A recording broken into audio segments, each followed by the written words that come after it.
وإذا سمعوا ما أنزل إلى الرسول ترى أعينهم تفيض من الدمع مما عرفوا من الحق يقولون ربنا آمنا فاكتبنا مع الشاهدين. کله چې هغوی هغه کلام واوري چې پر پیغمبر نازل شوی دی نو ته به وګوري چې د حق پیژندنې له امله د هغو په سترګو کې اوښکې ډنډېږي. هغوی په لوړ غږ وایي چې پروردګاره موږ ایمان راوړ زموږ نوم په شاهدي ویونکو کې ولیکه. وما لنا لا نؤمن بالله وما جاءنا من الحق ونطمع أن يدخلنا ربنا مع القوم الصالحين. او هغوی وایي چې خنو مونږ ولې په الله ایمان را نوړو او کوم حق چې مونږ ته راغلی دی هغه ولې ونه منو په داسې حال کې چې مونږ د دې خبرې هیلهمند یو چې زمونږ رب دې مونږ په صالحانو کې حساب کړي. فأثابهم الله بما قالوا جنات تجري من تحتها الأنهار خالدين فيها وذلك جزاء المحسنين. د هغوی د دې وینا له امله الله هغو ته داسې جنتونه ورکړل چې تر هغو لاندې ویالې بهیږي او هغوی به پکې د تل لپاره اوسیږي. دا د ښې کړنلارې غوره کوونکو بدله ده. والذين كفروا وكذبوا بآياتنا أولئك أصحاب الجحيم. پاتې شول هغه کسان چې هغوی زموږ د آیاتونو له منلو څخه سر وغړاوه او هغه یې دروغ وانګیرل نو هغوی د دوزخ وړ دي.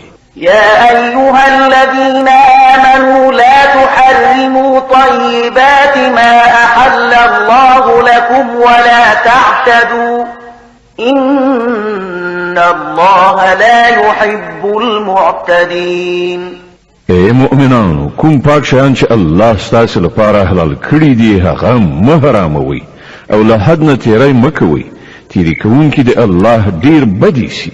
وكلوا مما رزقكم الله حلالا طيبا واتقوا الله الذي أنتم به مؤمنون.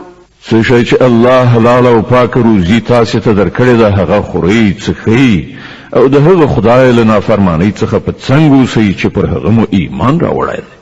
لا يؤاخذكم الله باللغو في أيمانكم ولكن يؤاخذكم بما عقدتم الأيمان فكفارته إطعام 10 مساكين من أوسط ما تطعمون أهليكم فكفارته إطعام 10 مساكين من أوسط ما تطعمون أهليكم أو كسوتهم أو تحرير رقبة فمن لم يجد فصيام 3 أيام ذلك كفارة أيمانكم إذا حلفتم واحفظوا أيمانكم كذلك يبين الله لكم آياته لعلكم تشكرون.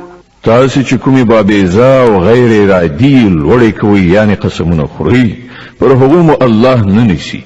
کومې لوړې یعنی قسمونه چې تاسو له پوهې او ادراک سره کوي پر هغو به مو ارومرو هغه ونیسي.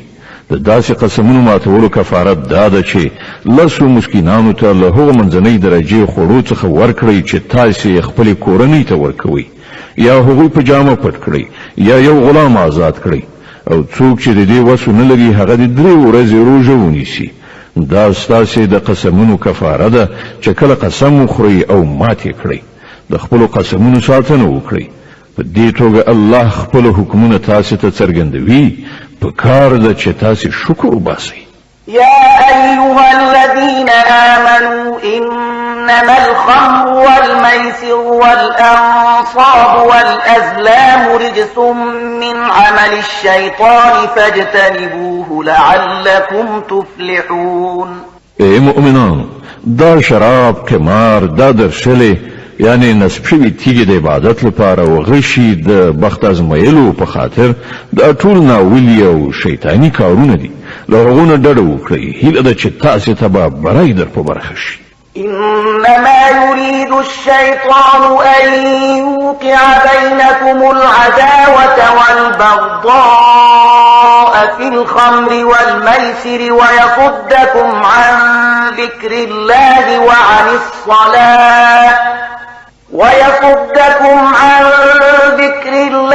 وعن الصلاة فهل أنتم منتهون؟ شیطان خدا غواړي چې د شراب او خمار په وسیله ستاسو په منځ کې عداوت او دښمنی واچوي او تاسو د خدای له یادولو او لمانځه څخه منع کړي. نو آیا تاسو له دې چارو څخه لاس اخلئ؟ وأطيعوا الله وأطيعوا الرسول واحذروا فإن توليتم فاعلموا أنما على رسولنا البلاغ المبين.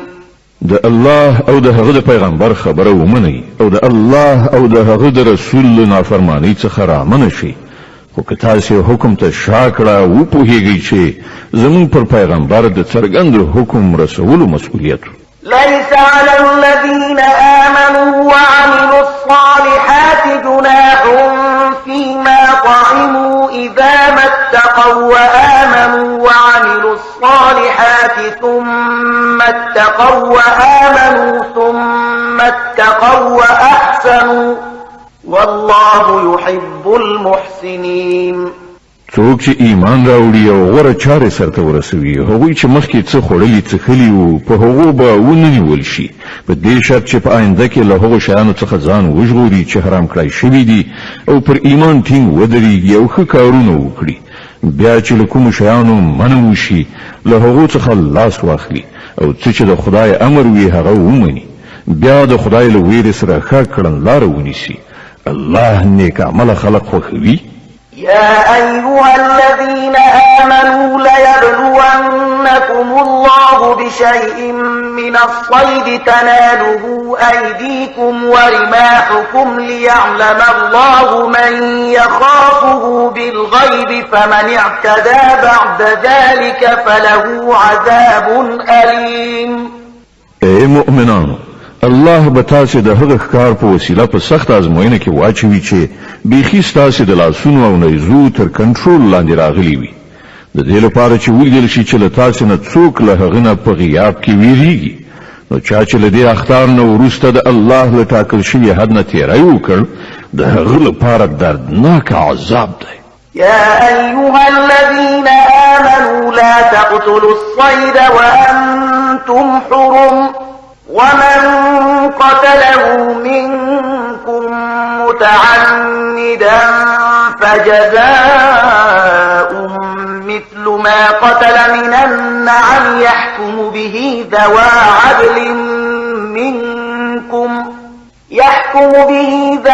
عدل منكم هديا بالغ الكعبة أو كفارة طعام مساكين أو عدل ذلك صياما ليذوق وبال أمره عفى الله عما سلف ومن عاد فينتقم الله منه والله عزيز ذو انتقام. اے مؤمنانو، د احرام په حالت کې ښکار مه وژنئ او کله تاسو نه چا په پوهه او ادراک سره داسې وکړل نو کوم څاروی چې هغه وژلی وي نو د همغه انډول یو څاروی به له هغو څارویو نه نظر ورکوي چې د هغه فیصله له تاسو نه دوه تنه عادلان وکړي او دا نظرانه به کعبې ته رسوله کیږي. که دا نه وي نو د دې ګناه په کفاره کې به څو مسکینانو ته خواړه ورکوي یا به د هغو په اندازه روژې نیسئ تر څو چې هغوی د خپلو کړو خوند وڅکي. مخکې چې څه شوي هغه الله بخلي، خو اوس که چا بیا دا حرکت وکړ نو له هغه نه به الله غچ واخلي. الله په ټولو بر لاس دی او د غچ اخیستنې واک وس لري. أحل لكم صيد البحر وطعامه متاعا لكم وللسيارة وحرم عليكم صيد البر ما دمتم حرما واتقوا الله الذي إليه تحشرون. ستاسو لپاره د سمندر ښکار او خواړه حلال کړی شول. هر چیرته چې تاسو تمیږئ یعنی اوسیږئ هملته هم خوراک درته روا دی او د کاروان یعنی مسافرانو لپاره د لارې توخه هم کولای شي. البته د وچه ښکار تر هغه وخت پورې پر تاسې حرام کړی شوی دی تر څو پورې چې تاسې د احرام په حالت کې نو د هغه خدای له نافرمانی څخه ځان وژغورئ چې د هغه حضور ته به تاسې راغونډ کړی شوي ورحاضرېږئ. جعل الله الكعبة البيت الحرام قياما للناس والشهر الحرام والهدي والقلائد ذلك لتعلموا أن الله يعلم ما في السماوات وما في الأرض وأن الله بكل شيء عليم. الله د درناوي وړ ځای کعبه د خلکو لپاره د ټولنیز ژوندانه د سمبالښت وسیله ګرځولې او حرام میاشت د قربانۍ څاروي او د غاړې پټۍ هم چې تاسې دا قرباني پرې نښه کوئ تر څو چې تاسې ته څرګنده شي چې الله د آسمانونو او ځمکې له ټولو حالاتو څخه باخبره دی او له هغه سره د هر شي علم دی. اعلموا أن الله شديد العقاب وأن الله غفور رحيم. خبردار اوسئ الله په سزا ورکولو کې هم ډیر سخت دی او د دې ترڅنګ ډیر بخښونکی او رحم کوونکی هم دی. ما على الرسول إلا البلاغ والله يعلم ما تبدون وما تكتمون. پر پیغمبر باندې خو یوازې د پیغام رسولو مسؤلیت دی نور ستاسې په ښکاره او پټو ټولو حالاتو پوهېدونکی الله دی. قل لا يستوي الخبيث والطيب ولو أعجبك كثرة الخبيث فاتقوا الله يا أولي الألباب لعلكم تفلحون. ای پیغمبره دوی ته ووایه چې پاک او ناولي په هیڅ شان یو شان ته نه دي که د ناپاکو ډېروالی هر څومره ستاسې لپاره جالب هم وي نو ای هوښیارانو د الله له نافرمانۍ نه ځان وژغورئ هیله ده چې بریالیتوب مو په برخه شي. يا أيها الذين آمنوا لا تسألوا عن أشياء إن تبد لكم تسؤكم وإن تسألوا عنها حين ينزل القرآن تبد لكم عفى الله عنها والله غفور حليم. ای مؤمنانو د داسې خبرو پوښتنه مه کوئ چې که درته څرګنده کړای شي نو تاسې ته به ناوړه وي خو که تاسې د هغو پوښتنه په داسې وخت کې وکړئ چې قرآن نازلیږي نو هغه به درته څرګندې شي. تر اوسه چې تاسې څه کړي دي الله هغه در بخښلي دي هغه بخښونکی او د زغم څښتن دی. قد سألها قوم من قبلكم ثم أصبحوا بها كافرين. له تاسې نه مخکې یوې ډلې هم دا ډول پوښتنې کړې وي بیا د هغو په نه عملي کولو کافران شوه. ما جعل الله من بحيرة ولا سائبة ولا وصيلة ولا حام ولكن الذين كفروا يفترون على الله الكذب وأكثرهم لا يعقلون. الله نه د بهیرې په نامه کوم حیوان ټاکلی نه د صاحبې نه د وسیلې او نه حام چې بوتانو ته مخصوص کړی شي خو دا کافران پر الله باندې د دروغ او افتراء کوي او له هغو څخه زیاتره ناپوهان دي. وإذا قيل لهم تعالوا إلى ما أنزل الله وإلى الرسول قالوا حسبنا ما وجدنا عليه آباءنا أولو كان آباؤهم لا يعلمون شيئا ولا يهتدون. او کله چې هغه ته ویل کیږي چې د هغه قانون په لوري راشي چې الله نازل کړی دی او د پیغمبر خواته راشي نو هغوی په جواب کې وایي چې زموږ لپاره خو صرف هماغه کړنلاره بس ده چې پر هغې باندې موږ خپل پلرونه نیکونه میندلي دي. آیا دوی د پلرونو نیکونو څخه تقلید کوي که څه هم چې هغوی په هیڅ نه پوهیږي او له سمې لارې نه خبر قدر هم نه وي؟ يا أيها الذين آمنوا عليكم أنفسكم لا يضركم من ضل إذا اهتديتم إلى الله مرجعكم جميعا فينبئكم بما كنتم تعملون. اے مؤمنان، د ځان فکر وکړئ. د بل چا بېلاریتوب تاسو ته څه زیان نشي رسولی که تاسو په خپله پر سمه لاره یاست. د الله لوري ته ستاسې ټول ورګرځېدل دي، بیا به هغه تاسو ته دروښیي چې تاسو څه کول. يا أيها الذين آمنوا شهادة بينكم إذا حضر أحدكم الموت حين الوصية اثنان ذوى عدل منكم أو آخران من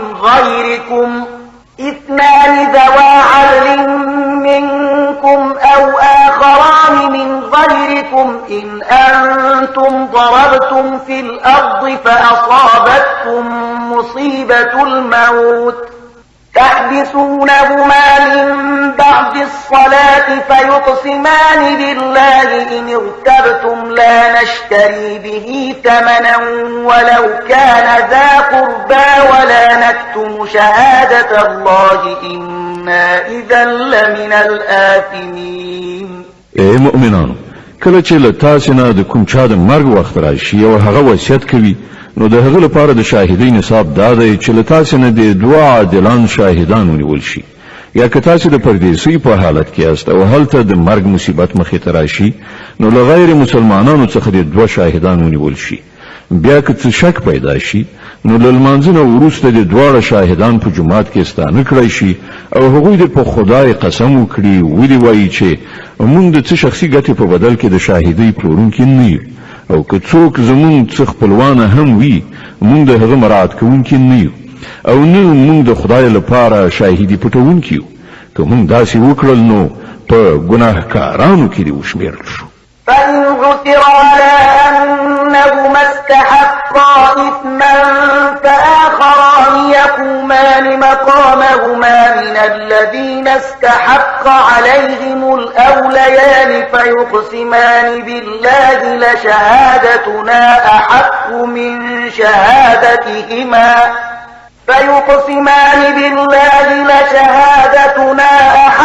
من شهادتهما وما اعتدينا إنا إذا لمن الظالمين.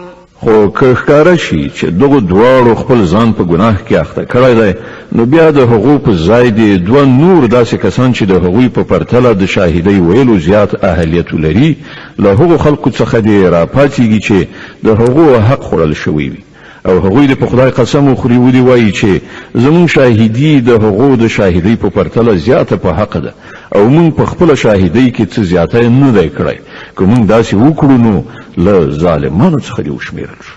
ذلك أدنى أن يأتوا بالشهادة على وجهها أو يخافوا أن ترد أيمان بعد أيمانهم واتقوا الله واسمعوا والله لا يهدي القوم الفاسقين. په دې ترتیب زیاته هیله کېدای شي چې خلک به بیخي رښتیا شاهدي ووهي، یا به لږ تر لږه له دې خبرې وویریږي چې د هغو قسمونو وروسته نه چېرته په دوهمو قسمونو تردید شي. له الله نه وویریږي او د هغه حکم واورئ. الله نافرماني کوونکي له خپلې لارښودنې څخه بېبرخې کوي. يوم يجمع الله الرسل فيقول ماذا أجبتم قالوا لا علم لنا إنك أنت علام الغيوب.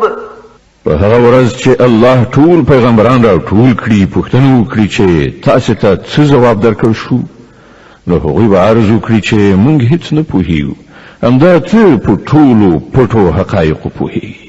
إذ قال الله يا عيسى ابن مريم اذكر نعمتي عليك وعلى والدتك إذ أيدتك بروح القدس تكلم الناس في المهد وكهلا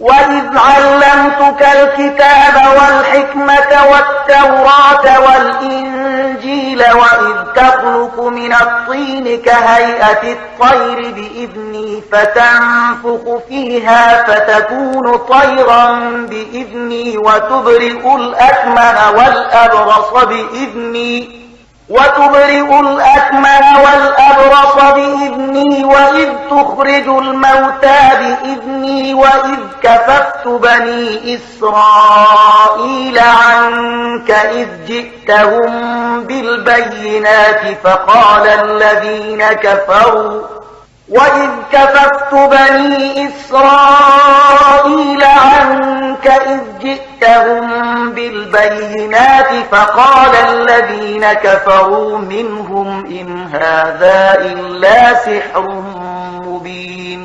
بل هغه وخت در پزړه کړه چې کله الله فرمایي چې اې د مریم زوی عیسی زما هغه نعمت در یاد کړه چې ما پر تا او ستا په مور پیرزو کړیو ما په سپېڅلي روح سره ستا مرسته وکړه تا په زنګو کې هم د خلکو سره خبرې کولې او په آخر عمر ته په رسېدو هم ما تا ته د کتاب حکمت تورات او انجیل ښوونه وکړه تا زما په حکم له خټې څخه د مرغۍ جوسه جوړوله او په هغې کې د پوکی کاو او هغه زما په امر مرغۍ جوړېده تا مورزادي رانده او پیس ناروغان زما په امر رغول تا مړي زما په امر راویستل یعنی د مرګ له حالت څخه د ژوند حالت ته راویستل بیا چې کله ته بني اسرائیلو ته له څرګندو نښانو سره ورغلې او څوک چې له هغو څخه د حق منکرانو هغوی وویل چې دا نښانې له کوډګرۍ نه پرته نور څه نه دي نو همدا ما ته له هغو څخه وژغورلې. وإذ أوحيت إلى الحواريين أن آمنوا بي وبرسولي قالوا آمنا واشهد بأننا مسلمون. او کله چې ما حواریانو ته اشاره وکړه چې په ما باندې او زما پر پیغمبر ایمان راوړي نو هغوی وویل چې مونږ ایمان راوړ او شاهدان اوسئ چې مونږ مسلمانان یو. إذ قال الحواريون يا عيسى ابن مريم هل يستطيع ربك أن ينزل علينا مائدة من السماء قال اتقوا الله إن كنتم مؤمنين. د حواریانو په لړ کې دا پیښه هم په یاد لره چې کله حواریانو وویل ای عیسی ابن مریم آیا ستا رب پر موږ باندې له اسمانو د خوړو یو دسترخوان را کوزولی شي نو عیسی علیه السلام وویل له الله نه ویریږئ که مؤمنان یاست. قالوا نريد أن نأكل منها وتطمئن قلوبنا ونعلم أن قد صدقتنا ونكون عليها من الشاهدين. هغوی وویل مونږ صرف دومره غواړو چې له دې دسترخوان نه خواړه وخورو او زمونږ زړه ډاډه وي او مونږ ته څرګنده شي چې تا چې مونږ ته څه ویلي دي هغه رښتیا دي او مونږ ورباندې شاهدان اوسو. قال عيسى ابن مريم اللهم ربنا أنزل علينا مائدة من السماء تكون لنا عيدا لأولنا وآخرنا وآية منك وارزقنا وأنت خير الرازقين. له هغه وروسته عیسی ابن مریم دعا وکړه خدایا زمونږ ربه پر مونږ باندې له اسمانه یو دسترخوان را کوز کړه چې زمونږ لپاره زمونږ د اوسنیو او راتلونکو نسلونو لپاره د خوښۍ موسم وګرځي او ستا له لورې یوه نښانه وي مونږ ته روزي راکړه او ته ډېر ښه روزي رسان یې.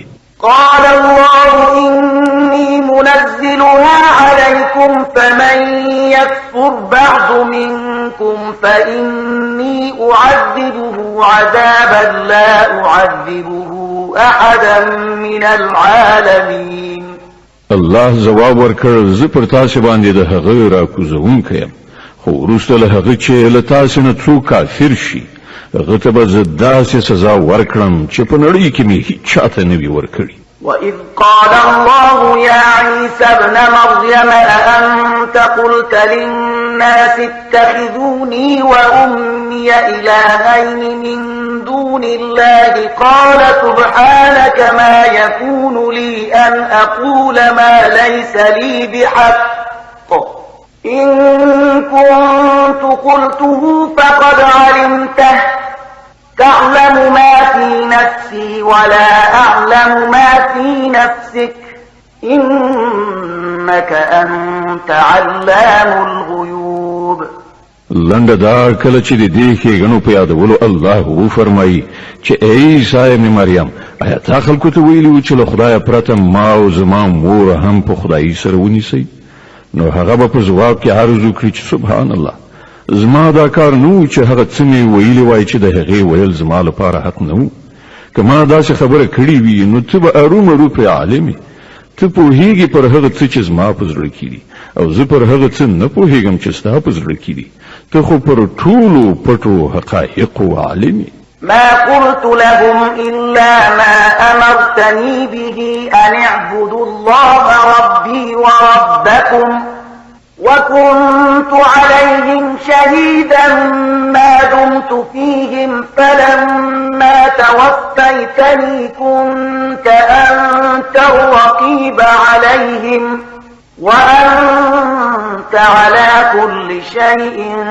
شهيد ما له هغه څه نه پرته نور هیڅ شی نه دی ویلي چې تا راته امر کړی دا چې د الله بندګي وکړي چې هم زما رب دی او هم ستاسې رب زه تر هغه وخته پورې د هغو څارونکی وم چې تر څو پورې زه د هغو په منځ کې وم کله چې تا زه بیرته در وغوښتم نو ته پر هغو څارونکی وي او ته خو پر ټولو شیانو څارونکی إن تعذبهم فإنهم عبادك وإن تغفر لهم فإنك أنت العزيز الحكيم اوس که ته هغو ته سزا ورکړې نو هغوی ستا بندګان دي او که بخښنه ورته وکړې نو ته بر لاس او د حکمت خاوند دي قال الله هذا يوم ينفع الصادقين صدقهم لهم جنات تجري من تحتها الأنهار خالدين فيها أبدا رضي الله عنهم ورضوا عنه ذلك الفوز العظيم هل تبا الله فرمایي دا هغه ورځ ده چې په هغې کې رښتینو ته د هغو رښتینولي ګټه رسوي د هغو لپاره داسې باغونه دي چې تر هغو لاندې ویالې بهیږي دلته به هغوی د تل لپاره اوسي الله له هغو نه راضي شو او هغوی له الله نه خوښ شول همدا ستر بریالیتوب دی لله ملك السماوات والأرض وما فيهن وهو على كل شيء قدير د ځمکې اسمانونو او ټولو موجوداتو پادشاهي یوازې د الله ده او هغه پر هر څه قادر دی د الانعام مبارکه سوره چې په مکې معظمه کې را نازله شوې ده د قرآن عظیم شان شپږمه سوره ده 115 آیاتونه لري تلاوت او پښتو ترجمه یې له لومړي آیت څخه اورئ بسم الله الرحمن الرحيم د الله په نوم چې ډېر زیات مهربان پورا رحم لرونکی دی الحمد لله الذي خلق السماوات والأرض وجعل الظلمات والنور ثم الذين كفروا بربهم يعدلون ثنا واستعنا الله لردا چې زمکه او اسمانونه هست کړل رڼا او تیارې پیدا کړې بیا هم هغه کسان چې د حق بلنې لمنلو نه انکار کړی دی نور د خپل رب سیالان ګڼي هو الذي خلقكم من طين ثم قضى أجلا وأجل مسمى عنده ثم أنتم تمترون هماغه ذات دی چې تاسې له خټې نه پیدا کړی بیا یې ستاسې لپاره د ژوند یوه نیټه وټاکله او یوه بله نیټه هم دا چې د هغه په وړاندې ټاکل شوې ده خو تاسې یې چې په شک کې لوېدلي یاست وهو الله في السماوات وفي الأرض يعلم سركم وجهركم ويعلم ما تكسبون هماغه یو خدای په آسمانونو کې هم دی او په ځمکه کې هم ستاسې په ښکاره او پټو ټولو حالاتو پوهیږي او کومه بدي یا نیکي چې تاسې ګټئ له هغې څخه ښه خبر دی وما تأتيهم من آية من آيات ربهم إلا كانوا عنها معرضين د خلکو حال دا دی چې د هغو د پروردګار له نښانو څخه هیڅ کومه نښانه داسې نشته چې د هغو مخې ته راغلي وي او هغوی ورڅخه مخ نه وي اړولی فقد كذبوا بالحق لما جاءهم فسوف يأتيهم أنباء ما كانوا به يستهزئون. لکه همدا اوس چې کوم حق هغو ته راغی نو هغه یې هم دروغ وګڼه. ښه ده، په کوم شي پورې چې هغوی تر اوسه پورې مسخرې کوي ډېر ژر به د هغه په باب څه خبرونه هغو ته ورسي. ألم يروا كم أهلكنا من قبلهم من قرن مكناهم في الأرض ما لم نمكن لكم وأرسلنا السماء عليهم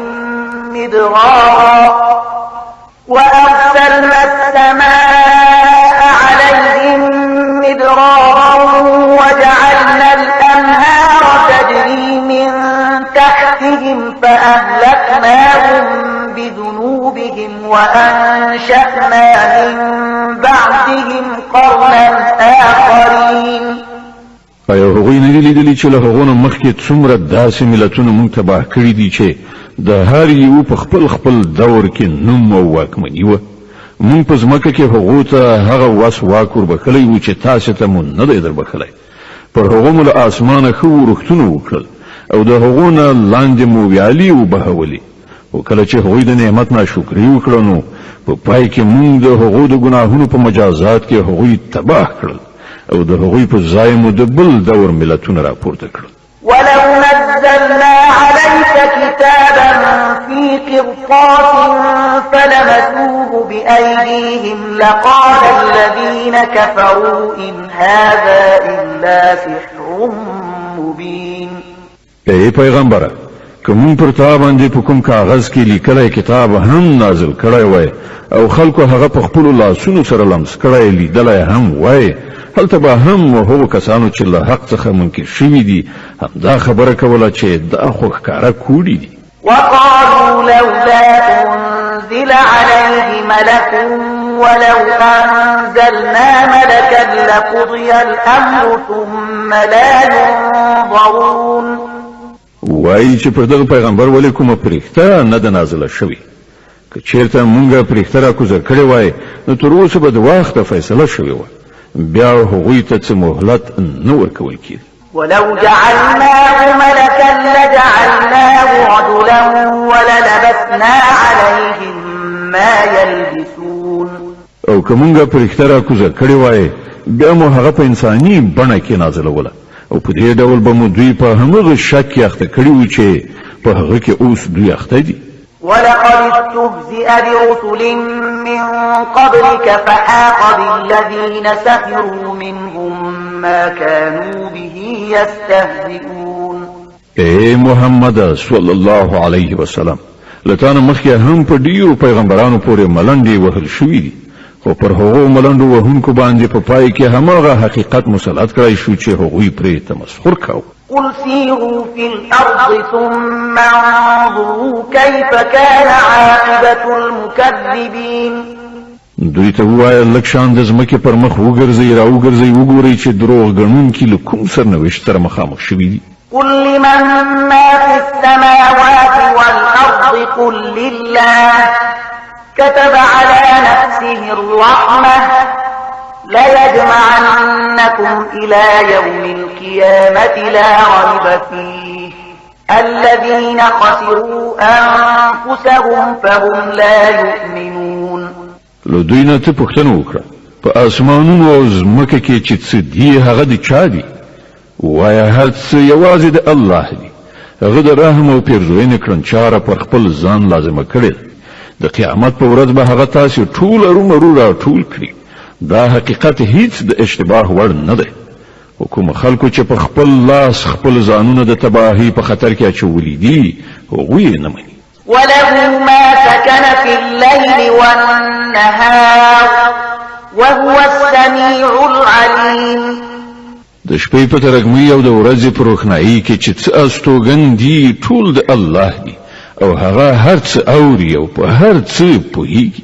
قل أغير الله أتخذ وليا فاطر السماوات والأرض وهو يطعم ولا يطعم قل إني أمرت أن أكون أول من أسلم ولا تكونن من المشركين ويزل الله څخه پرته کوم بل څوک د ځان سرپرستو ټاکم هغه خدای پرېږدم چې د ځمکې او اسمانونو هستونکی دی او هغه چې روزي ورکوي روزي اخلي نه یعنی هغه ته روزي ورکول کیږي نه وایم ما ته خو همدا امر شوی دی چې له هر چا څخه مخکې زه د هغه په وړاندې د تسلیم سر ښکته کړم او په تاکید سره ویل شوي دي چې که څوک مشرک کیږي شي دي ته په هیڅ صورت له مشرکانو څخه مه کیږه قل إني أخاف إن عصيت ربي عذاب يوم عظيم وای که زه له خپل خدای نه سر وغړوم نو ویریږم چې په یوه لویه هیبتناکه ورځ کې به له عذاب سره مخامخ شم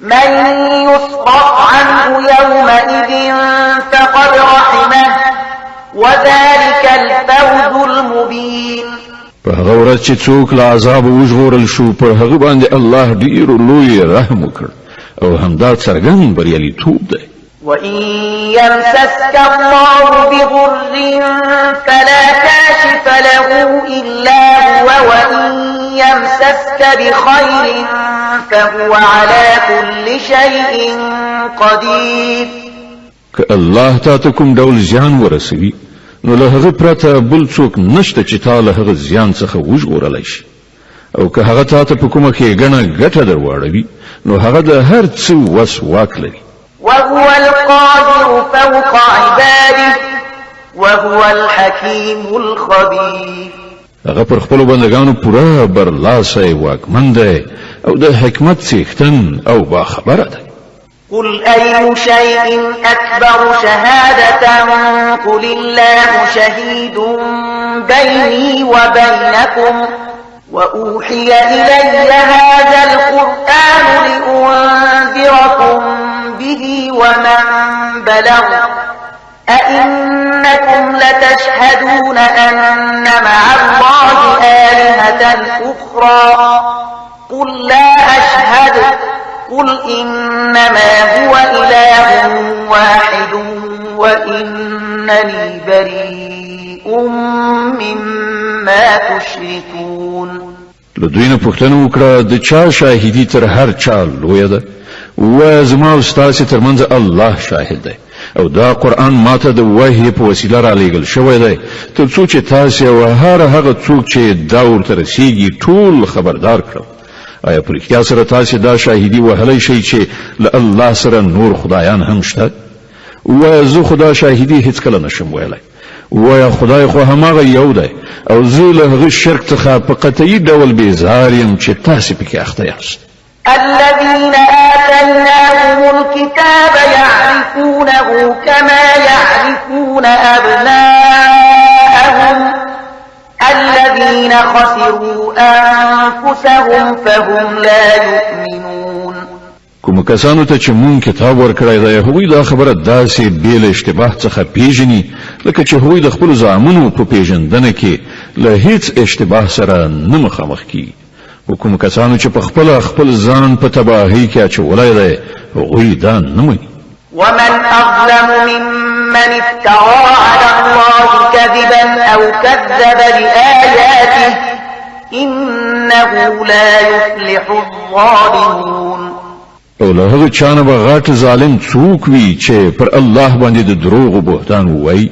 یا د الله نښانې دروغ وګڼي دا یقیني ده داسې ظالمان هیڅکله بری نشي موندلی ويوم نحشرهم جميعا ثم نقول للذين أشركوا أين شركاؤكم الذين كنتم تزعمون په کومه ورځ چې موږ دوی ټول راپاڅوو او له مشرکانو څخه پوښتنه وکړو چې اوس ستاسې هغه انګېرلي برخوال چیرته دي چې تاسې هغه خپل خدایان ګڼلي وو ثم لم تكن فتنتهم إلا أن قالوا والله ربنا ما كنا مشركين نو هغوی بله دې پرته بله فتنه راپورته نشي کړای چې یعنی په دې دروغو ویلو خوله واضح کړي چې ای زموږ بادار پر تا باندې قسم چې موږ هیڅکله مشرکان نه وو انظر كيف كذبوا على أنفسهم وضل عنهم ما كانوا يفترون. وګوره په هغه وخت کې به دوی په څه ډول پر خپل ځان دروغ وټپي او هلته به د هغو ټول خود ساخته معبودان تری تم شي. ومنهم من يستمع إليك وجعلنا على قلوبهم أكنة أن يفقهوه وفي آذانهم وقرا وإن يروا كل آية لا يؤمنوا بها حتى إذا جاءوك يجادلونك يقول الذين كفروا إن هذا إلا أساطير الأولين. لدوی نه ځینې کسان داسې دي چې غوږ ږدي ستا خبرې اوري خو حال دا دی چې موږ د هغوی په زړونو باندې پردې اچولي دي چې د هغو له امله هغوی پرې هېڅ نه پوهېږي او د هغو په غوږونو کې مو کوڼوالی پیدا کړی دی چې د هر څه له اورېدو سره سره هم څه نه اوري. هغوی که هره نښانه وګوري ایمان پرې نه راوړي ان تر دې چې کله هغوی تا ته راشي د سره شخړه کوي. نو له هغوی څخه چې کومو کسانو د انکار فیصله کړې ده هغوی د ټولو خبرو له اورېدو وروسته همدا وایي چې دا له یوې زړې کیسې پرته نور څه نه دي. وهم ينهون عنه وينأون عنه وإن يهلكون إلا أنفسهم وما يشعرون. هغوی د دې حق له منلو څخه خلق منع کوي او په خپله هم ورڅخه لرې تښتي. هغوی فکر کوي چې په خپل دغه حرکت سره تا ته څه زیان اړولی شي په داسې حال کې چې اصلا هغوی په خپله د خپلې تباهۍ وسایل برابروي خو هغوی د دې شعور نه لري.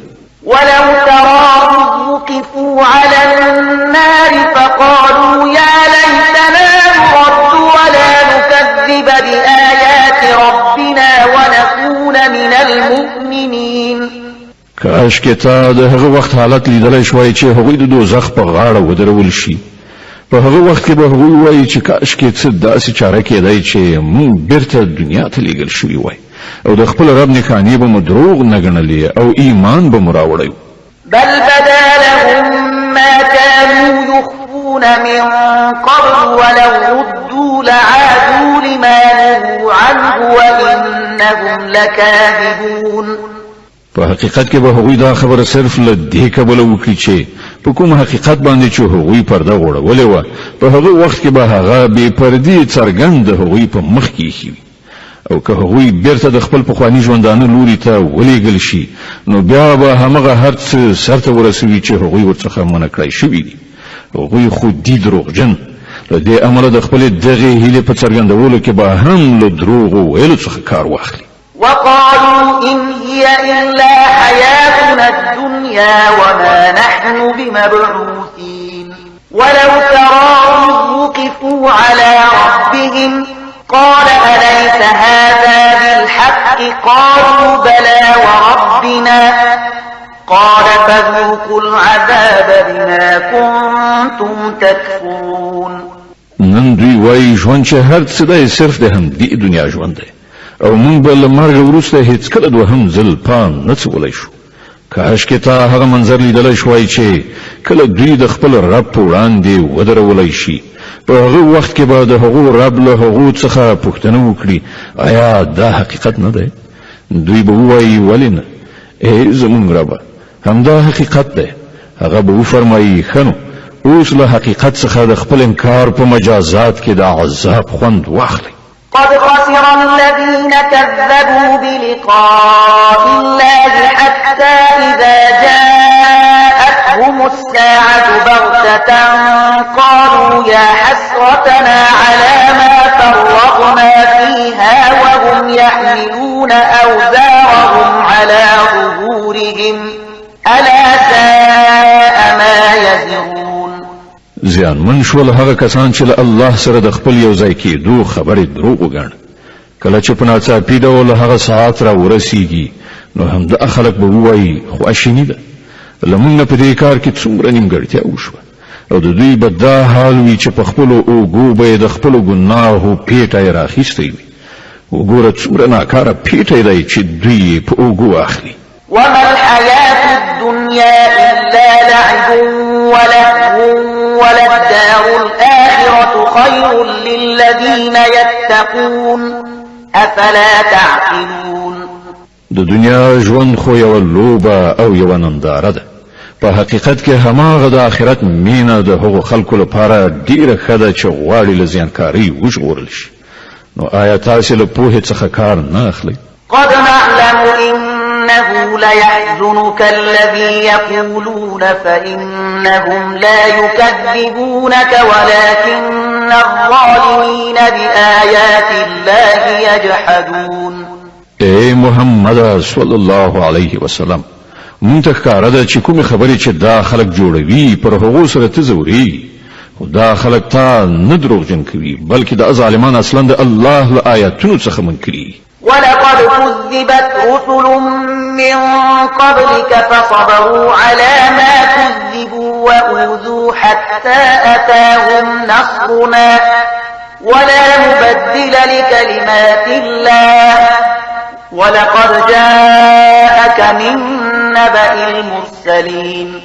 لتانه مخکې هم ډیر پیغمبران دروغجن ګڼل شوي دي، خو هغوی په هغه دروغجن ګڼلو او پر هغو کړاوونو باندې چې ورسول شول صبر وکړ تر دې پورې چې هغو ته زموږ مرسته ورسېده. د الله د خبرو د بدلولو وس په هیڅ چا کې نشته، او له مخکنیو پیغمبرانو سره چې څه وشول د هغه خبرونه تا ته رسېدلي.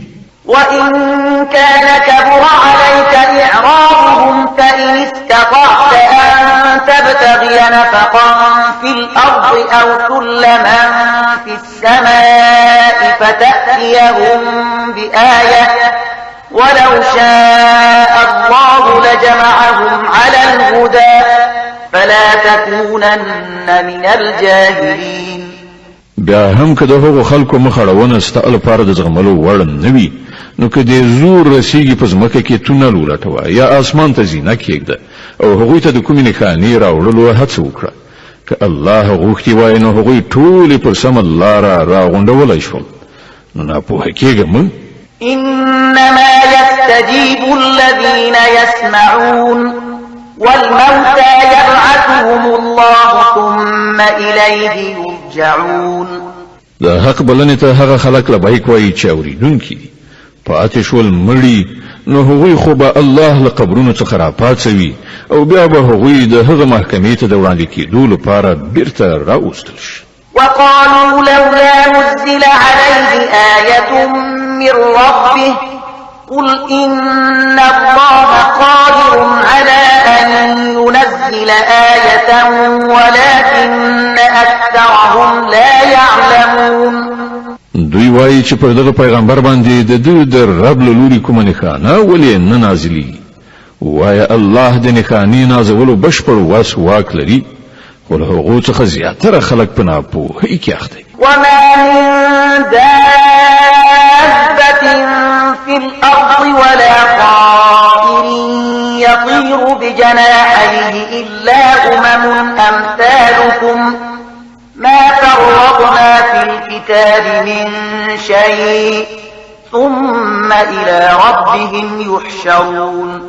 په ځمکه کې خوځېدونکي کوم ساکاښ او په هوا کې په وزرونو سره الوتونکي کوم مارغه ته وګوره، دا ټول همدا ستاسې په څېر انواع دي. موږ د هغو د تقدیر په لیکنه کې څه نیمګړتیا نه ده پرېښې، بیا دا ټول د خپل رب لوري ته ورغونډېږي. والذين كذبوا بآياتنا صم وبكم في الظلمات من يشاء الله يضلله ومن يشاء يجعله على صراط مستقيم. حکم خلق چې زموږ نښانې دروغجنې ګڼي هغوی کاڼه او ګونګیان دي، په ترږمیو کې لوېدلي دي. الله چې چاته وغواړي ګمراه کوي او چاته چې خوښه شي پر سمه لاره یې برابروي. د الانعام سوره چې په مکې معظمې کې را نازله شوې ده د قرآن عظیم شان شپږمه مبارکه سوره ده. 115 آیاتونه لري. تلاوت او پښتو ترجمه یې تاسې له 40 آیت څخه اورئ. قل أرأيتكم إن أتاكم عذاب الله أو أتتكم الساعة أغير الله تدعون إن كنتم صادقين. دوی ته وایه لږ شان غور وکړئ راوښئ که کله پر تاسو باندې د الله له لوري کوم لوی غم راځي یا ورستای ساعت را رسیږي نو آیا په هغه وخت کې تاسو له الله نه پرته کوم بل څوک بلئ وای کرښتینی یاست بل إياه تدعون فيكشف ما تدعون إليه إن شاء وتنسون ما تشركون په هغه وخت کې تاسو هم دا الله بلئ بیا که د هغه خوښه شي نو د هغه غم یعنی مصیبت راوستل پر تاسو زندوي په داسې وختونو کې تاسو خپل انګیرلي شریکان هیروي ولقد أرسلنا إلى من قبلك فأخذناهم بالبأساء والضراء لعلهم يتضرعون لتانا مخکې مون ډیرو قومونو ته پیغمبران لیږلي او هغه قومونه مو په کړهونو او غمونو اخته کړل تر څو چې هغوی له عاجزۍ سره زموږ په وړاندې سر ښکته کړي فلولا إذ جاءهم بأسنا تضرعوا ولكن قست قلوبهم وزين لهم الشيطان ما كانوا يعملون نو کله چې زموږ له لوري پر هغو سختي راغله نو هغوی ولې عاجزي غوره نه کړه خو د هغوی زړونه لا نور هم سخت شول او شیطان هغوی ته ډاډینه ورکړه چې تاسې چې څه کوئ ښه کوئ فلما نسوا ما ذكروا به فتحنا عليهم أبواب كل شيء حتى إذا فرحوا بما أوتوا أخذناهم بغتة فإذا هم مبلسون بیا کله چې هغوی هغه نصیحت هیر کړ چې ورته شوی وو نو موږ د هر ډول سوکالۍ دروازې د هغو لپاره پرانیستي تر دې پورې چې کله هغوی په هغو نعمتونو کې چې وربخل شوي وو ښه ډوب شول نو موږ په ناڅاپي ډول له هغوی ونیول او په دې وخت کې د هغو دا حالت چې له هرې ښېګڼې څخه ناامید فقطع دابر القوم الذين ظلموا والحمد لله رب العالمين په دې توګه د هغو خلکو سټه ویستل شو یعنی بیخي پرې شو چې هغوی ظلم کړی او ثنا ستاینه د الله رب العالمین لپاره قل أرأيتم إن أخذ الله سمعكم وأبصاركم وختم على قلوبكم من إله غير الله يأتيكم به انظر كيف نصرف الآيات ثم هم يصدفون اے محمد صلی الله علیه وسلم دوی ته وایي کلمو په دې هم څه فکر کړی دی چې که الله ستاسو لیدنه او اوریدنه د څخه واخلي او ستاسو زړونه مهر کړي نو له الله نه پرته بل کوم خدای شته چې تاسو ته دا قواوې بیرته درکړی شي وګوره په څه شان موږ بیا خپل نښانې دوی ته وړاندې کوو او بیا دوی ورڅخه په څه ډول سترګې اړوي قل أرأيتكم إن أتاكم عذاب الله بغتة أو جهرة هل يهلك إلا القوم الظالمون ووایا تاسو کله په دې څه فکر کړی دی چې کله الله له لوري په ناڅاپي یا څرګند ډول پر تاسو باندې عذاب راشي نو آیا له ظالمانو پرته به نور څوک هلاک شي وما نرسل المرسلين إلا مبشرين ومنذرين فمن آمن وأصلح فلا خوف عليهم ولا هم يحزنون مونږ چې کوم پیغمبران لیږو د همدې لپاره لیږو چې هغوی نیکانو ته زیری ورکوونکي او د بد عمله خلکو ویرونکي اوسي نو چې کوم کسان د هغوی خبره ومني او خپله کړنچاره سمه کړي د هغوی لپاره هیڅ ویره او خفګان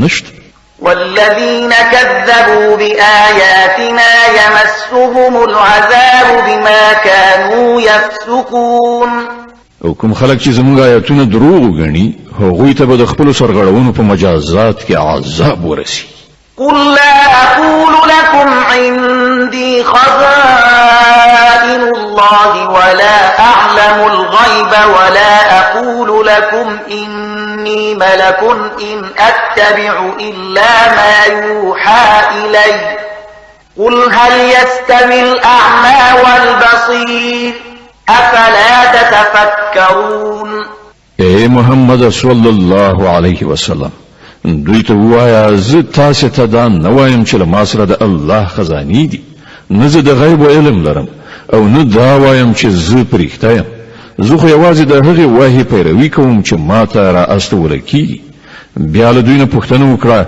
آیا ړانده او سترګور دواړه برابرېدی شي آیا تاسې فکر نه کوئ وأنذر به الذين يخافون أن يحشروا إلى ربهم ليس لهم من دونه ولي ولا شفيع لعلهم يتقون او اے محمد صلی الله علیه وسلم ته د دې وحی د علم په وسیله هغو خلکو ته نصیحت وکړه چې له دې خبرې څخه ویریږي چې د خپل رب حضور ته به یو وخت په داسې حال کې وړاندې کړی شي چې له هغه پرته به هلته کوم داسې وسوال واکمن نه وي چې د هغوی ملاتړ مرستندوی وي یا د هغوی سپارښت وکړي ښایي چې له دې نصیحت څخه په پند اخیستلو هغوی د خدای د ویرې کړنلاره غوره کړي ولا تطرد الذين يدعون ربهم بالغداة والعشي يريدون وجهه ما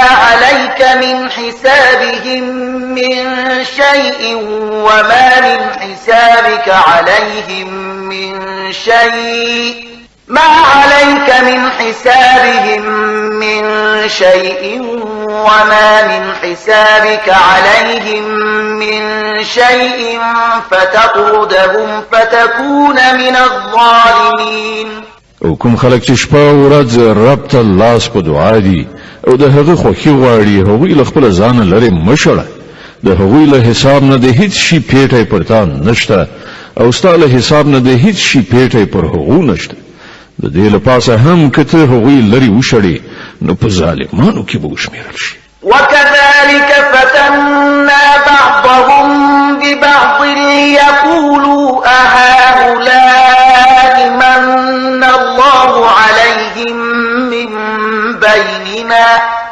أليس الله بأعلم بالشاكرين په اصل کې مونږ په دې توګه له دې خلکو څخه ځینې د ځینو نورو په وسیله په ازمایښت کې اچولي ترڅو هغوی دوی وګوري وایي آیا دغه دی هغه خلک چې پر دوی باندې زمون په منځ کې د الله لورینه او مهرباني شوې ده هو آیا خدای خپل شکر ایستونکي بندگان له دوی نه ډیر ښه نه پیژني وإذا جاءك الذين يؤمنون بآياتنا فقل سلام عليكم كتب ربكم على نفسه الرحمة أنه من عمل منكم سوءا بجهالة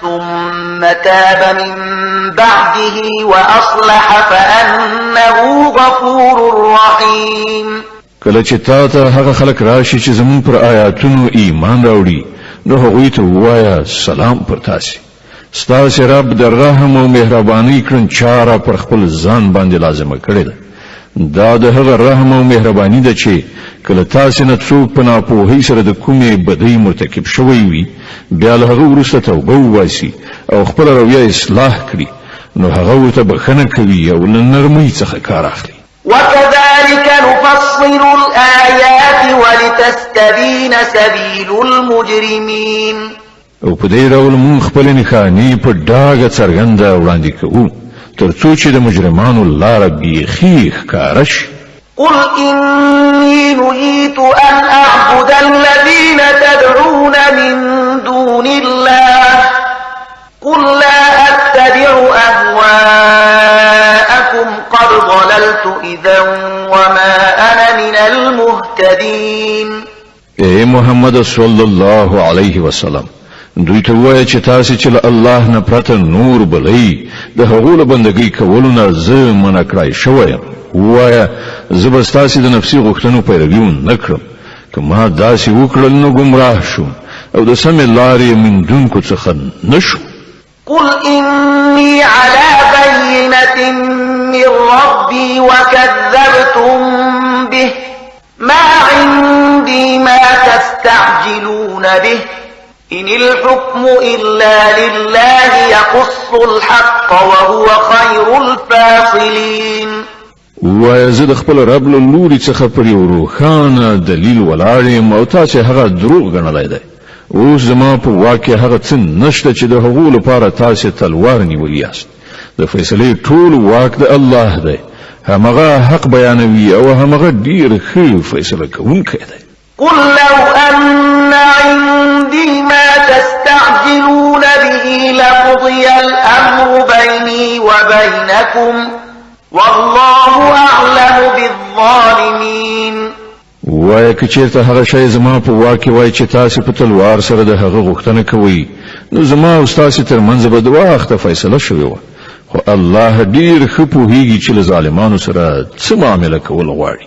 وعنده مفاتح الغيب لا يعلمها إلا هو ويعلم ما في البر والبحر وما تسقط من ورقة إلا يعلمها ولا حبة في ظلمات الأرض ولا رطب ولا يابس إلا في كتاب مبين.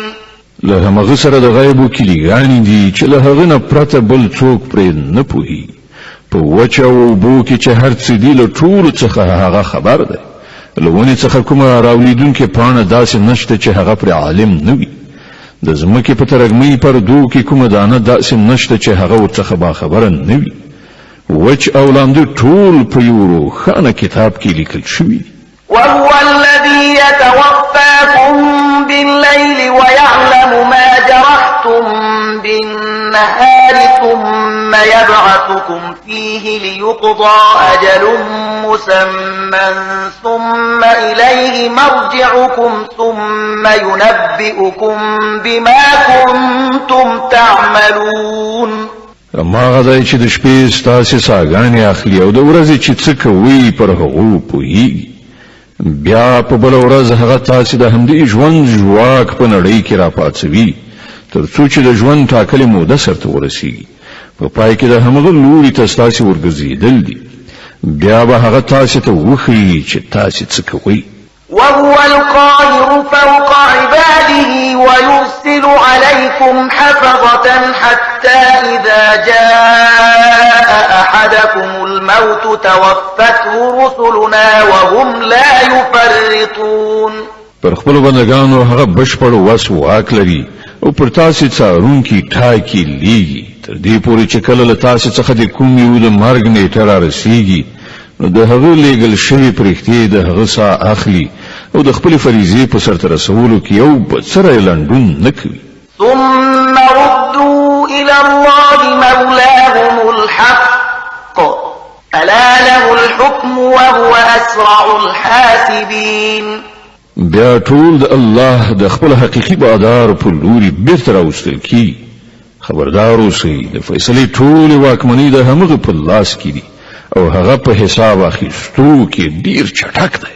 قل من ينجيكم من ظلمات البر والبحر تدعونه تضرعا وخفية لئن أنجانا من هذه لنكونن من الشاكرين. اے محمد صلی الله علیه وسلم له دوی نه پوښتنه وکړه د بیریا او سمندر په تیارو کې څوک تاسو له خطرونو څخه ژغوري؟ څوک دی چې له هغه څخه تاسو د کړاو په وخت کې په زارۍ او په پټه پټه دعاوې غواړي؟ چاته وایي چې کته له دې بلا څخه مونږ وژغورلو نو مونږ به رومرو شکر ویستونکي اوسو. قل الله ينجيكم منها ومن كل كرب ثم أنتم تشركون. وای الله تاسو ته له هغې او له بل هر کړاو څخه نجات درکوي بیا تاسو نور له هغه سره شریکان ګڼئ. قل هو القادر على أن يبعث عليكم عذابا من فوقكم أو من تحت أرجلكم أو يلبسكم شيعا ويذيق بعضكم بأس بعض. انظر كيف نصرف الآيات لعلهم يفقهون.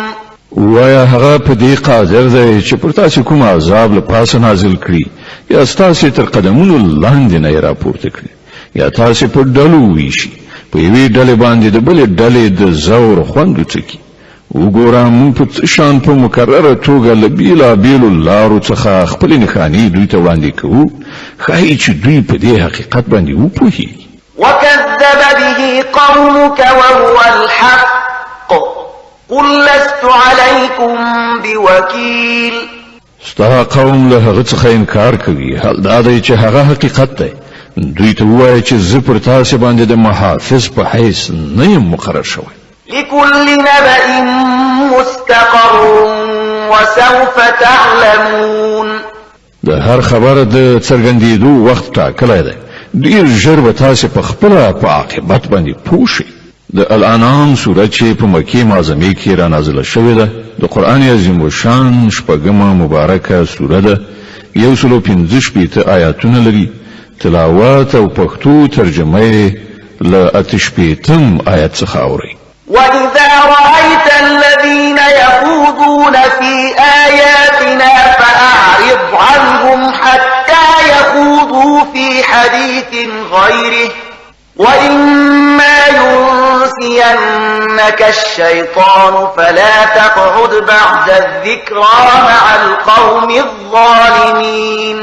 او اے محمد صلی الله علیه وسلم، کله چې ته وګورې چې خلک زمون په آیاتونو کې نکتې لټوي یعنی اهانت کوي، نو د هغو له څنګ نه پاڅېږه تر دې پورې چې هغوی دا بحثونه پرېږدي، په نورو خبرو پیل وکړي.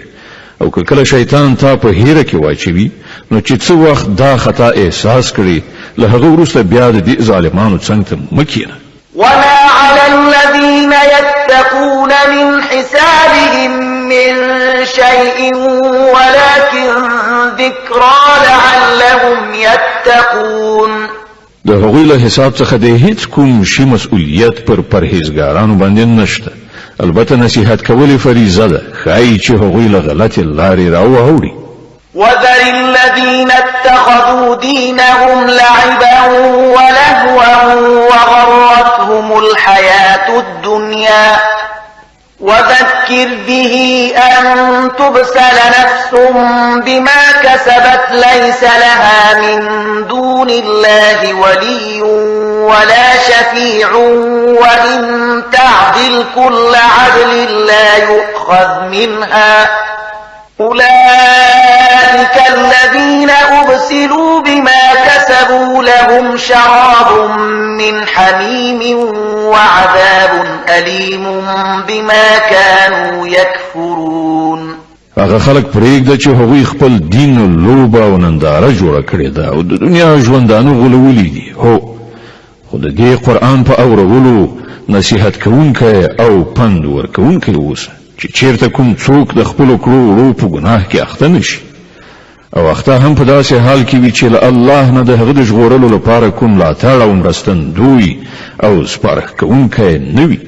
او که هغه د هر ممکن شي په فدیه ورکولو د ځان خلاصولو غواړي، نو هغه به هم ورڅخه قبوله نه کړی شي، ځکه چې داسې خلک خو به د خپلو عملونو په نتیجه کې ونیول شي. هغو ته به له حق څخه د خپل انکار په مجازات کې د څښلو خوټېدلې یعنی جوش اوبه او دردناک عذاب ورکړل شي. قل أندعو من دون الله ما لا ينفعنا ولا يضرنا ونرد على أعقابنا بعد إذ هدانا الله كالذي استهوته الشياطين في الأرض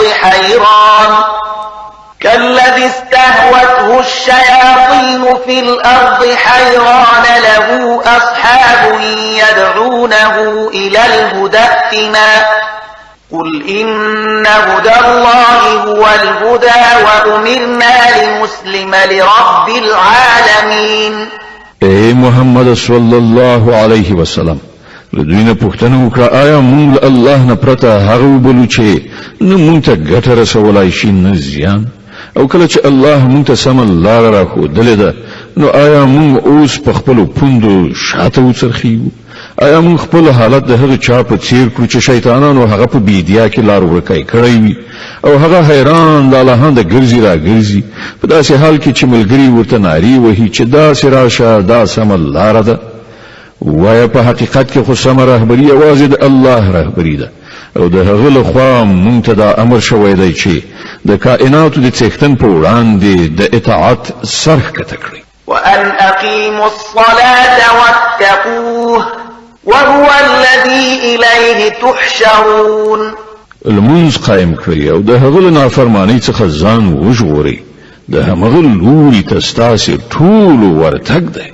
وهو الذي خلق السماوات والأرض بالحق ويوم يقول كن فيكون قوله الحق وله الملك يوم ينفخ في الصور عالم الغيب والشهادة وهو الحكيم الخبير.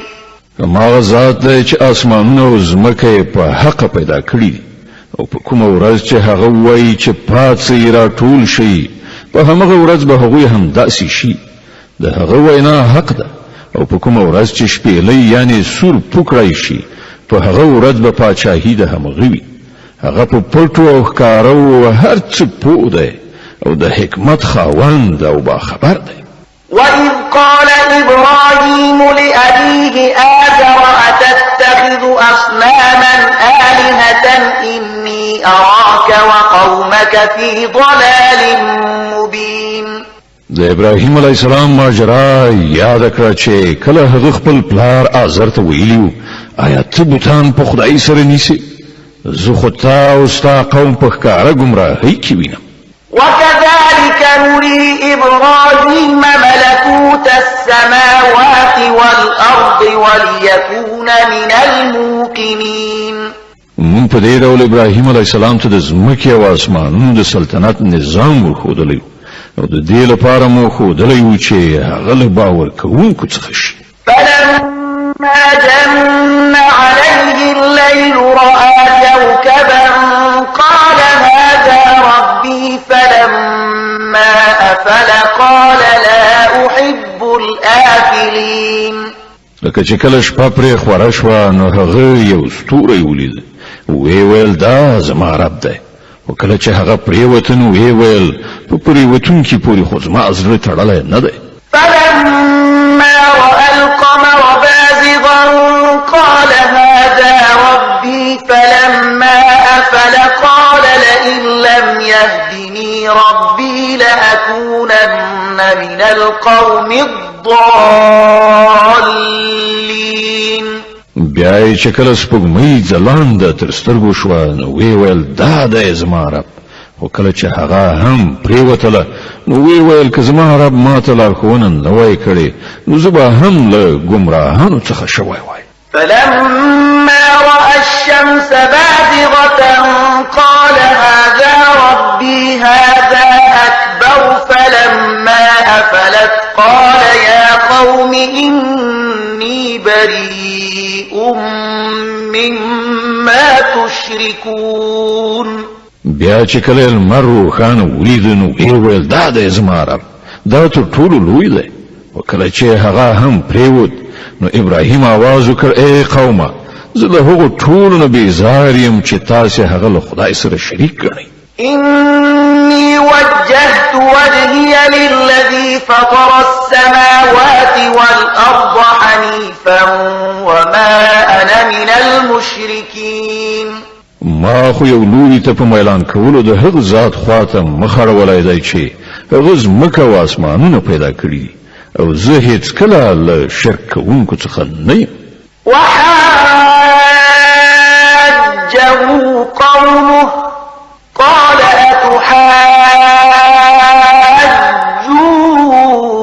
أتحاجوني في الله وقد هدان ولا أخاف ما تشركون به إلا أن يشاء ربي شيئا وسع ربي كل شيء علما أفلا تتذكرون. د هغه قوم له هغه سره په جګړه لاس پورې کړ نو هغه قوم ته وویل آیا تاسو د الله په کار کې له ما سره جنګیږئ په داسې حال کې چې هغه ماته سم لاره راښودلې او زه ستاسو له انګیرلو شریکانو څخه نه ویریږم.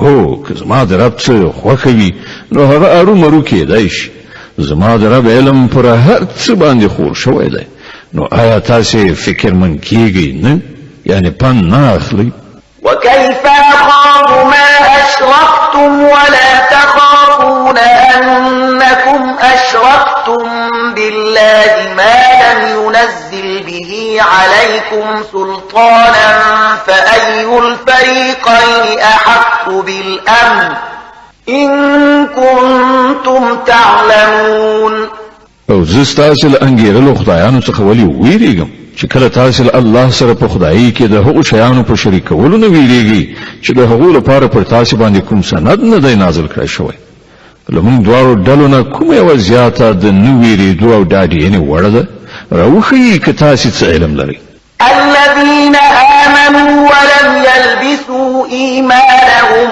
بظلم أولئك لهم الأمن وهم مهتدون په حقیقت کې خو امنیت د همغو کسانو لپاره دی او پر سمه لاره برابر همغه کسان دي چې ایمان یې راوړی او خپل ایمان په ظلم نه دی ملوث کړی وتلك حجتنا آتيناها إبراهيم على قومه نرفع درجات من نشاء إن ربك حكيم عليم داو زمونږ هغه حجت چې مونږ ابراهیم علیه السلام ته د هغه د قوم په مقابل کې ورکړ مونږ چې چاته وغواړو لوړې درجې ور په برخه کوو حق دا دی چې ستا رب ډیر د حکمت خاوند او د علم څښتن دی ووهبنا له إسحاق ويعقوب كلا هدينا ونوحا هدينا من قبل ومن ذريته داود وسليمان وأيوب ويوسف وموسى وهارون وكذلك نجزي المحسنين او مونږ ابراهیم علیه السلام ته اسحاق علیه السلام او یعقوب علیه السلام غوندې زوجات ورکړ او هر یو ته مو سمه لار وښودله همغه سمه لار چې له دې نه مخکې مو نوح علیه السلام ته ورښودلې وه او د همغو له اولادې نه مونږ داود علیه السلام سلیمان علیه السلام ایوب علیه السلام یوسف علیه السلام موسی علیه السلام او هارون علیه السلام ته هدایت ورکړ په دې توګه مونږ نیکوکارانو ته د هغوی د نیکۍ مکافات ورکوو وزكريا ويحيى وعيسى وإلياس كل من الصالحين د همغه اولادې څخه مو زکریا علیه السلام یحیی علیه السلام عیسی علیه السلام او الیاس علیه السلام ته لارښوونه وکړه هغوی ټول نیکان وإسماعيل واليسع ويونس ولوطا وكلا فضلنا على العالمين د همغه کورنۍ څخه مو اسماعیل علیه السلام یسع علیه السلام یونس علیه السلام او لوط علیه السلام ته لار وښوده له دوی نه هر یو ته مونږ پر ټولو نړیوالو لوړتیا وروبخله ومن آبائهم وذرياتهم وإخوانهم واجتبيناهم وهديناهم إلى صراط مستقيم دغه راز د هغو له پلرونو نیکونو د هغو له اولادې او د هغوی له ورونو څخه زیاترو باندې مونږ پیرزوینه وکړه هغوی مو د خپل خدمت لپاره غوره کړل او هغوی ته مو د سمې لارې ښوونه وکړه ذلك هدى الله يهدي به من يشاء من عباده ولو أشركوا لحبط عنهم ما كانوا يعملون دا د الله هغه هدایت ده په هغه سره چې هغه له خپل بندگانو څخه چاته وغواړي لارښوونه کوي خو کله هغوی شرک کړی وای نو د هغوی ټول عملونه به عبث ګرځېدلي وای أولئك الذين آتيناهم الكتاب والحكم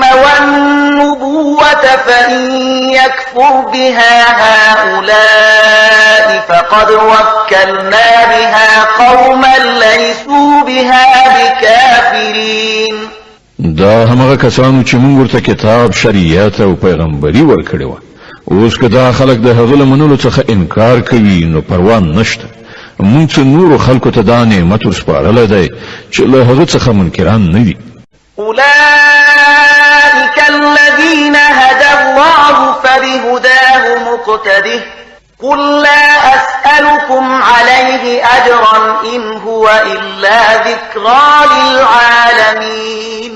اے محمد صلی الله علیه وسلم، هغه کسان د الله له لوري هدایت میندونکي د همغو پر لار ته هم لاړ شه او وایه چې زه د دې تبلیغ او لارښوونې په وظیفه له تاسې نه د کوم اجر غوښتونکی نه یم. دا خو د ټولو نړیوالو لپاره یو عمومي نصیحت دی.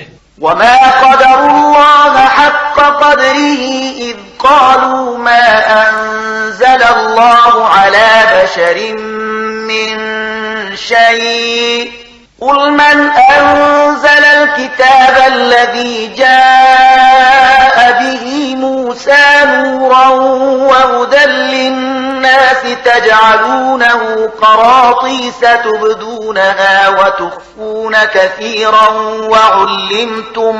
وعلمتم ما لم تعلموا أنتم ولا آباؤكم قل الله ثم ذرهم في خوضهم يلعبون.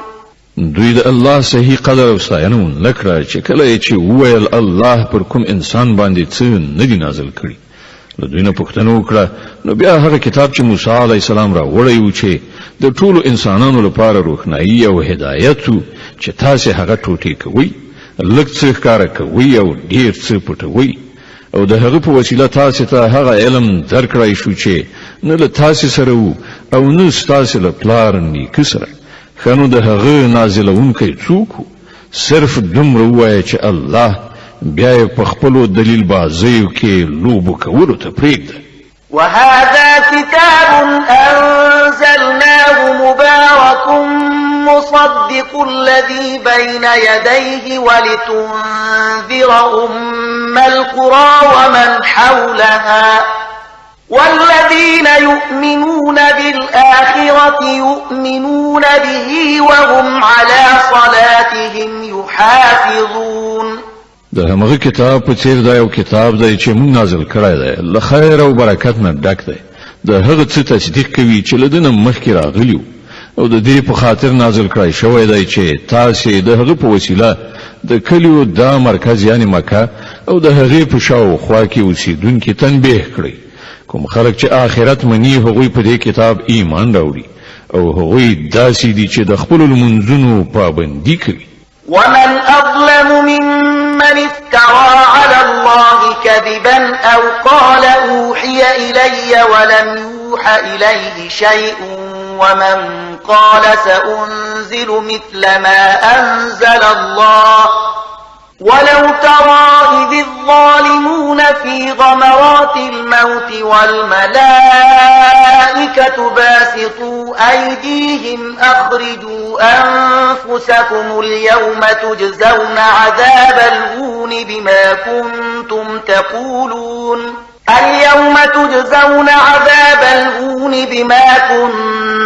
تقولون على الله غير الحق وكنتم عن آياته تستكبرون.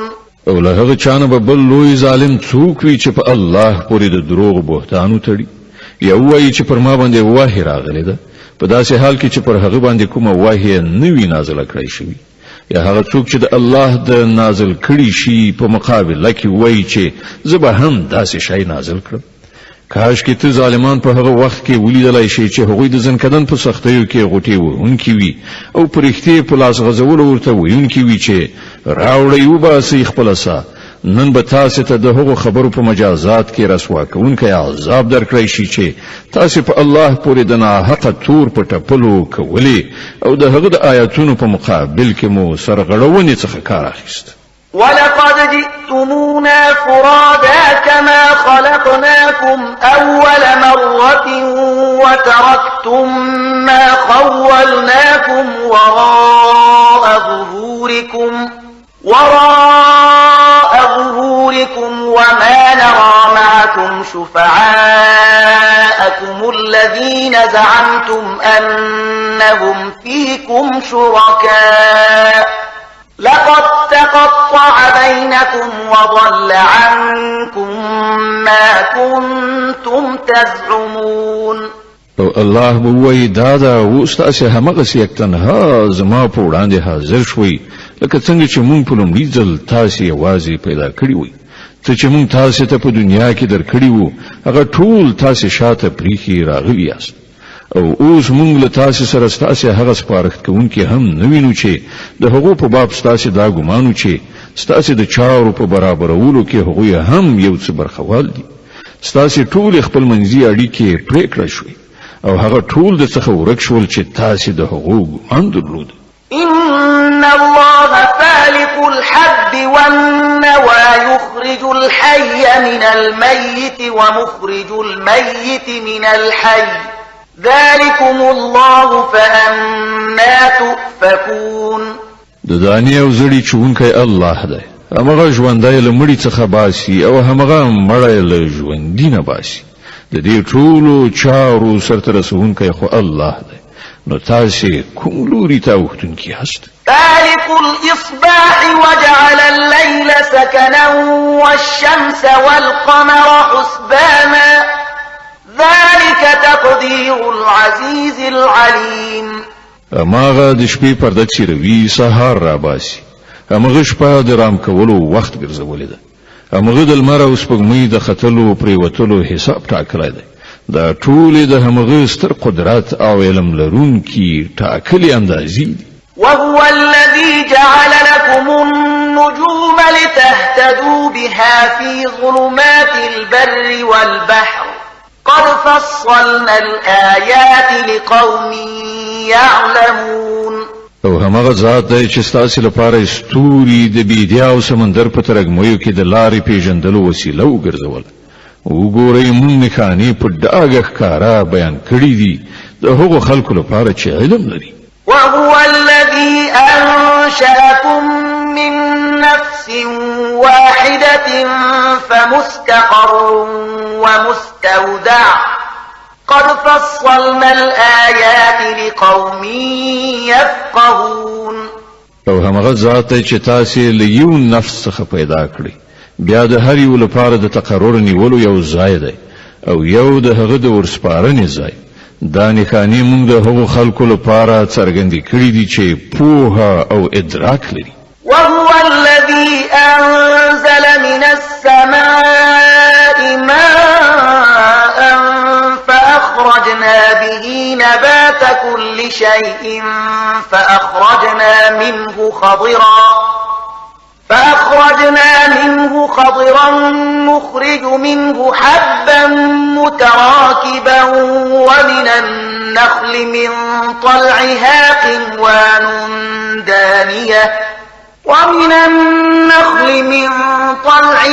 قنوان دانية وجنات من أعناب والزيتون والرمان مشتبها وغير متشابه انظروا إلى ثمره إذا أثمر وينعه إن في ذلكم لآيات لقوم يؤمنون. او همغه ذات چې له اسمانه یو بو ورولي بیا د هغو په وسیله هر راز نباتات راوټوکول بیا ورڅخه شنه خیرازه کښتونه او ونې پیدا کړي بیا ورڅخه لاندې باندې سپرې دانې راویستلې او د خرماو له څانګو نه د میوو وږي شینګلې پیدا کړي چې له ډیر بار نیولو نه ښکته زانګي او د انګورو زیتون او انارو باغونه جوړ کړل چې د هغو میوې یو بل ته څیرمه ورته هم دي او بیا د هر یوې خصوصیات بیل هم دي. دا ونې چې کله میوه نیسي نو په هغو کې د میوې راوړلو او بیا د پخېدو څرنګوالي ته لږ ځیر شي. په دې شیانو کې نښانې دي د هغو کسانو لپاره چې ایمان راوړي. وجعلوا لله شركاء الجن وخلقهم وخرقوا له بنين وبنات بغير علم سبحانه وتعالى عما يصفون.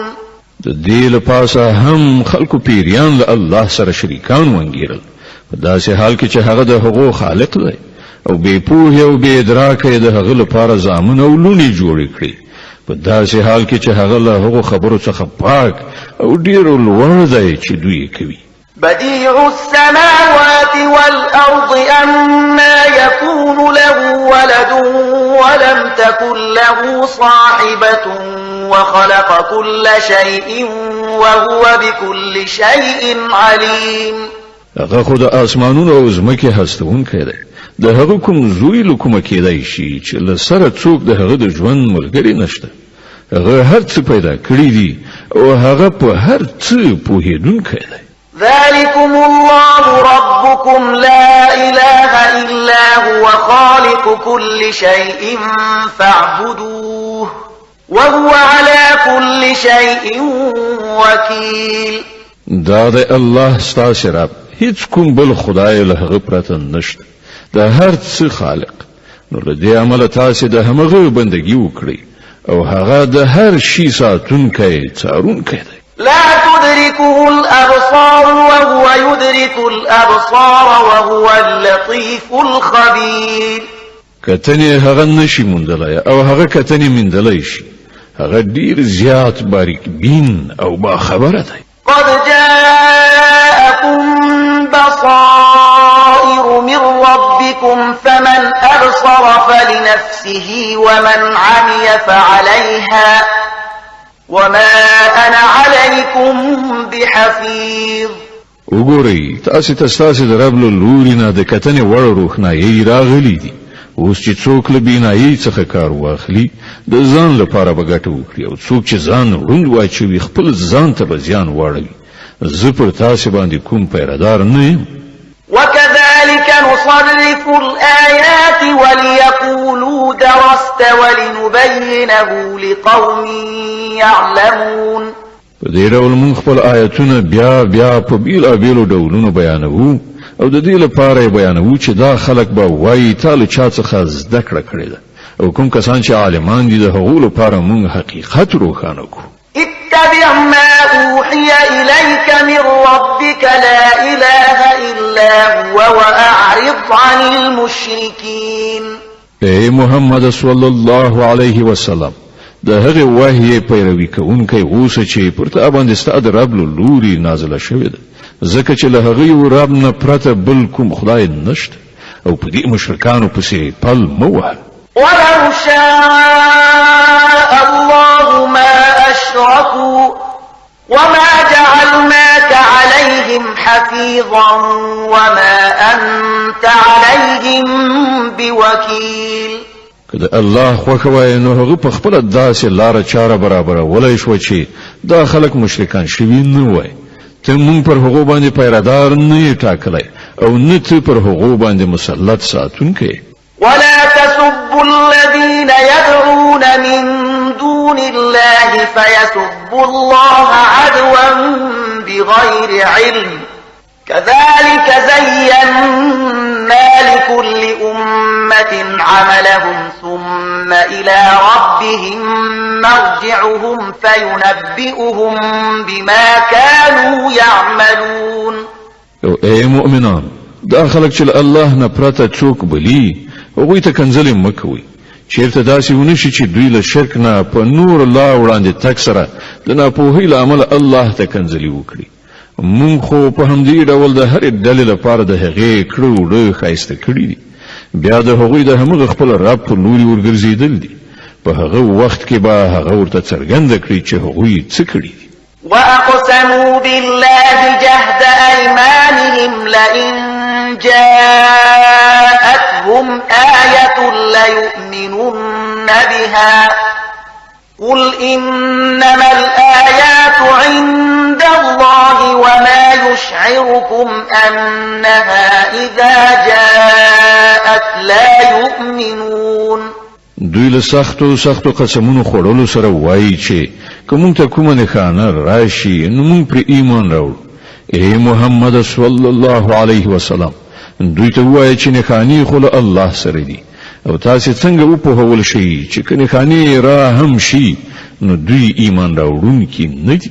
ونقلب أفئدتهم وأبصارهم كما لم يؤمنوا نؤمن به أول مرة ونذرهم في طغيانهم يعمهون مون په همغه شان د دوی زړونه او نظر اړو لکه څنګه چې دوی لومړی ځل په ایمان نو راوړی مون دوی په همدې سرکشي کې لاله هم د پریږدو